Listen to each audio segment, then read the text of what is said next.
నిర్మల్ జిల్లాలో బీజేపీని బలోపేతం చేసి రాష్ట్రంలో అధికారమే లక్ష్యంగా ఎలా నడుచుకోవాలోనని నిజామాబాద్ జిల్లా మాజీ జెడ్పీ చైర్మన్ కె వెంకటరమణారెడ్డి కార్యకర్తలకు దిశానిర్దేశం చేశారు. నిర్మల్ ఆర్కే కన్వెన్షన్లో అసెంబ్లీ స్థాయి కార్యకర్తల విస్తృత స్థాయి సమావేశంలో ఆయన మాట్లాడుతూ గ్రామ స్థాయి నుంచి పార్టీ పటిష్టతకు కార్యకర్తలు కృషి చేయాలని పిలుపునిచ్చారు. ఈ సమావేశంలో నియోజకవర్గ నాయకులు కార్యకర్తలు పాల్గొన్నారు. నిర్మల్ అసెంబ్లీ యొక్క కార్యకర్తల విస్తృత స్థాయి సమావేశానికి అధ్యక్షత వహిస్తున్న ఏం అవసరం లేదు, పేర్లు డైరెక్ట్ బయటకు వచ్చింది. సభకు నమస్కారం.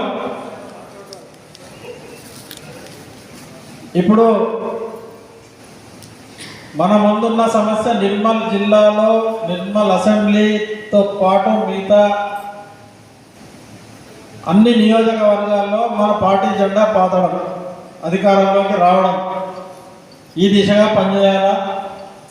దానికి మరి మనకు దిశానిర్దేశం చేస్తున్నటువంటి నాయకులు అన్న వెంకటరమణారెడ్డి గారి మార్గదర్శకంలో మనం అందరం నడుస్తూ రాబోయే రోజులలో అధికార పార్టీ ఎన్ని ఎత్తుగడలు వేసినా, ఎన్ని వ్యామోహాలు చూపించినా వాటన్నిటినీ తిరస్కరించి ఖచ్చితంగా మీ అందరి సహాయ సహకారాలతో పార్టీని అధికారంలోకి నడిపించే దిశగా ఖచ్చితంగా పనిచేస్తామన్నా. అయితే ఇప్పుడున్న శక్తి సరిపోదు అన్న. ఇప్పుడు మీరు చూపించిన పార్టీ నిర్మాణం ప్రకారంగా బూత్ స్థాయి నుంచి ముందుగా పార్టీ పరంగా ఉన్న అన్ని పదవులను నింపుకొని భర్తీ చేసుకొని సైన్యాన్ని తయారు చేసుకొని యుద్ధానికి సిద్ధం కావాలని చెప్పేసి నా కోరిక. పార్టీలో పదవులు ఎన్నో ఉన్నాయి. ఇప్పుడు మీరు చెప్తున్నారు, మోర్చాల పరంగా కానీ, మండల కార్యవర్గ పరంగా కానీ, బూత్ కమిటీ పరంగా కానీ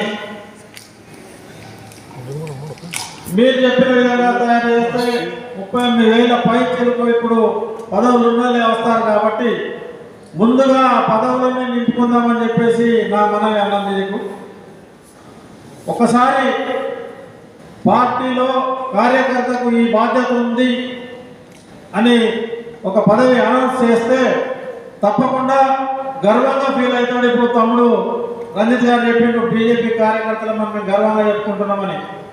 ఆ రకంగా పార్టీలో ఉన్న పదవి ఎవరికి ఏ పదవి అయినా సరే ఫస్ట్ మనం అనౌన్స్ చేసుకొని బూత్ కమిటీ నుంచి జిల్లా స్థాయి వరకు, అసెంబ్లీ స్థాయి వరకు మనం అందరం ఉన్న పదవులను ఒక వ్యక్తికి, పనిచేసే వ్యక్తికి నువ్వు ఫలానా అని ఒక కోడ్ ఇచ్చేయండి.